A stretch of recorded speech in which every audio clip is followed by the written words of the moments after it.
सर्वेभ्यो नमो नमः। बच्चों, पिछले वीडियो में हम लोगों ने गांधीनः संस्मरणम पाठ के प्रथम भाग को पढ़ा।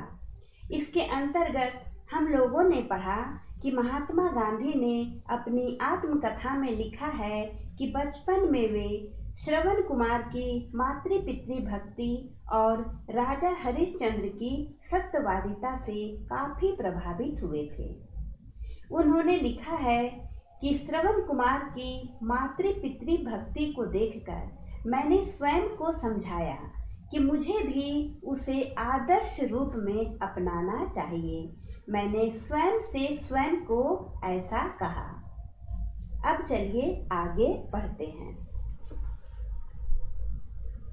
आगे उन्होंने लिखा है कि नाटक अंतर संबंधिनिया परा तत्सदृशी घटनैका समृता, यानी कि एक दूसरे नाटक से संबंधित, नाटक अंतर संबंधिनी अपरा, एक दूसरे नाटक से संबंधित, तत्सदृशी उसी के समान एक दूसरी घटना घटी, घटना एका समृता, एक दूसरी घटना घटी।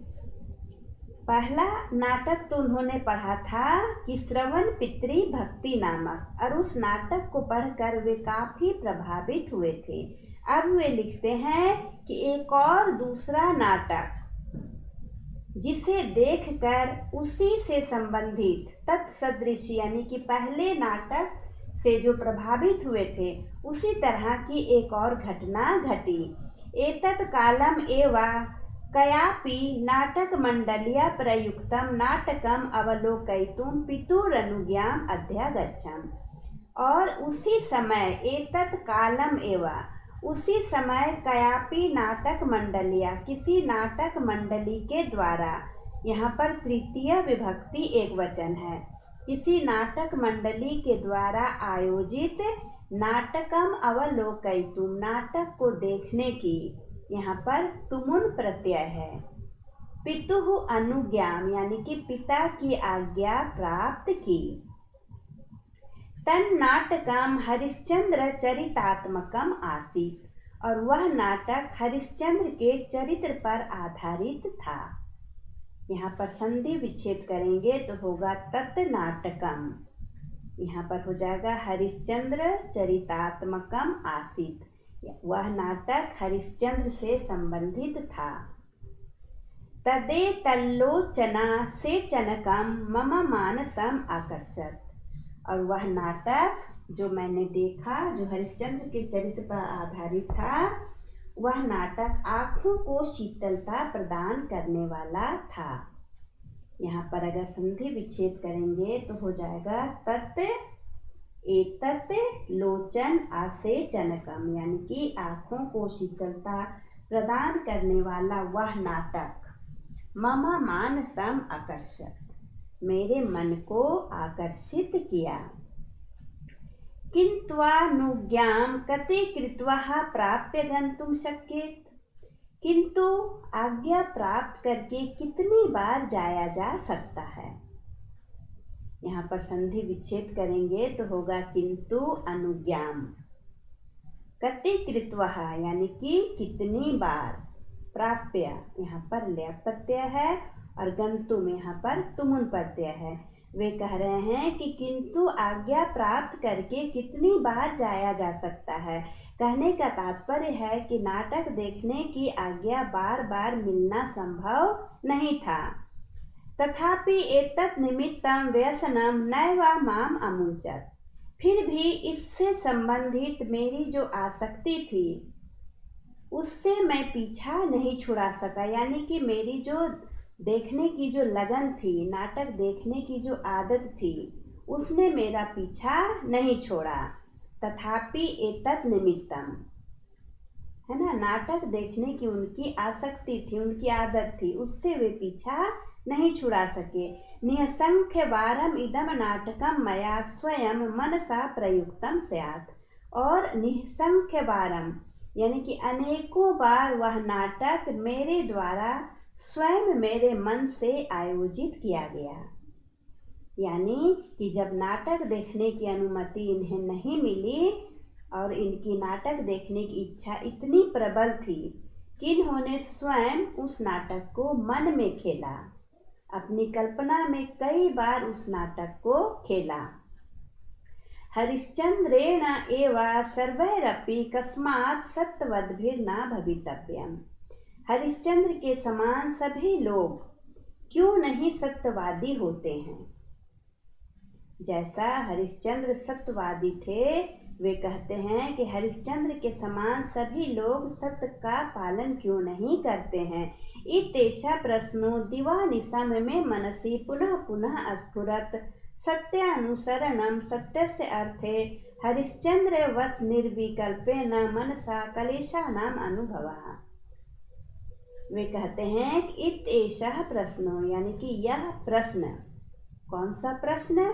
यही कि हरिश्चंद्रेण एव, हरिश्चंद्र के समान सर्वैः अपि, सभी लोगों के द्वारा सत्य का अनुसरण क्यों नहीं किया जाता है। यह प्रश्न दिवानिशम, दिवाचा निशाचा यानी कि रात दिन, यहाँ पर द्वंद्व समास है।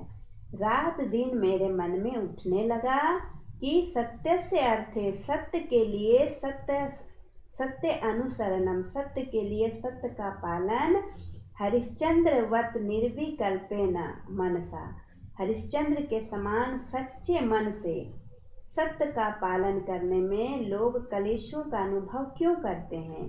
क्लेशानाम अनुभवः। सभी लोग हरिश्चंद्र के समान सत्यवादी क्यों नहीं होते हैं और उन्हीं के समान सच्चे मन से लोग क्लेशों, सत्य का पालन करने में क्लेशों का अनुभव क्यों करते हैं। इत्येषा आदर्श एक एव मे मनस्य आविर्भूता, और यह एक आदर्श के रूप में मेरे मन में उत्पन्न हुआ। यानी कि हरिश्चंद्र भी एक आदर्श के रूप में उनके हृदय में उत्पन्न हुए। हरिश्चंद्र कथायाम अक्षरशः सत्यत्व प्रतीतिरासीत्। हरिश्चंद्र की कथा में, हरिश्चंद्र कथायाम, हरिश्चंद्र की कथा में अक्षरशः, अक्षरशः का अर्थ होता है पूर्ण रूप से, पूर्णतः। सत्यत्व प्रतीति, सत्य की प्रतीति थी, यानी कि उनकी कथा में पूर्णता सत्य ही था। सर्वस्य अस स्मरणम अनेकशो में नेत्राभ्याम अश्रूणि निस्सारितानि, और इन सभी को याद करने से, सर्वस्य अस स्मरणम, इन सभी को यानी कि किनको, यही कि सभी लोग हरिश्चंद्र के समान सत्यनिष्ठ क्यों नहीं होते हैं और उनके समान सत्य का पालन करने में लोग कष्टों का अनुभव क्यों करते हैं। इन सभी को याद करके अनेकों बार मेरी आँखों से आंसुओं की धारा बही है, यानी कि अनेकों बार मैंने आंसू बहाए हैं। हरिश्चंद्र श्रवणौ उभौ अपि मम हृदये नित्य सन्निहितौ स्तः। हरिश्चंद्र श्रवणौ उभौ अपि, हरिश्चंद्र और श्रवण दोनों मेरे हृदय में नित्य विराजमान रहते हैं। अद्यापि तन्नाटक पाठेन पूर्ववन में हृदयं विलियत इत्यहं जाने। अद्यापि यानी कि आज भी, तन नाटक पाठेन, तत् नाटक पाठेन कि उस नाटक को पढ़ने से, पूर्ववत में पहले की तरह ही, मैं हृदयं विलियत, है ना, मेरा हृदय जो है वो विलीन हो जाता है। जिस तरह पहले मैं उस नाटक को पढ़कर उसमें खो जाता था, आज भी जब मैं उस नाटक को पढ़ता हूँ तो मेरा हृदय उसमें खो जाता है। तो इस तरह से महात्मा गांधी ने लिखा है कि मैंने बचपन में ये श्रवण कुमार की पितृभक्ति नामक नाटक पढ़ा और फिर कठपुतली का नृत्य देखा, जिसमें कि वे अपने माता पिता को बहंगी पर बिठाकर तीर्थ यात्रा के लिए ले जा रहे थे, और फिर मैंने हरिश्चंद्र नाटक को भी देखा। इन सभी से मैं काफ़ी प्रभावित हुआ और इनको अपने आदर्श रूप में मैंने अपनाया। तो बच्चों, जिस तरह से महात्मा गांधी ने उनके आदर्श को अपना आदर्श बनाया, उन्हें अपना आदर्श बनाया, यानी कि वे सत्य को भी अपनाए, सत्य बोलने वाले सत्यवादी भी बने और माता पिता के भक्त भी बने। तो हमें भी उन्हें आदर्श रूप में अपनाना चाहिए, यानी कि हमें भी सत्य का अनुसरण करना चाहिए, सत्य बोलना चाहिए और माता पिता का, बड़ों का सम्मान करना चाहिए, उनकी भक्ति करनी चाहिए। तो आशा है बच्चों आपको यह पाठ समझ में आया होगा और अच्छा भी लगा होगा। अगले वीडियो में हम इसके प्रश्न उत्तर को भी करेंगे। तब तक आप स्वयं इस पाठ को एक बार पढ़ें और इसका अभ्यास करें। धन्यवाद।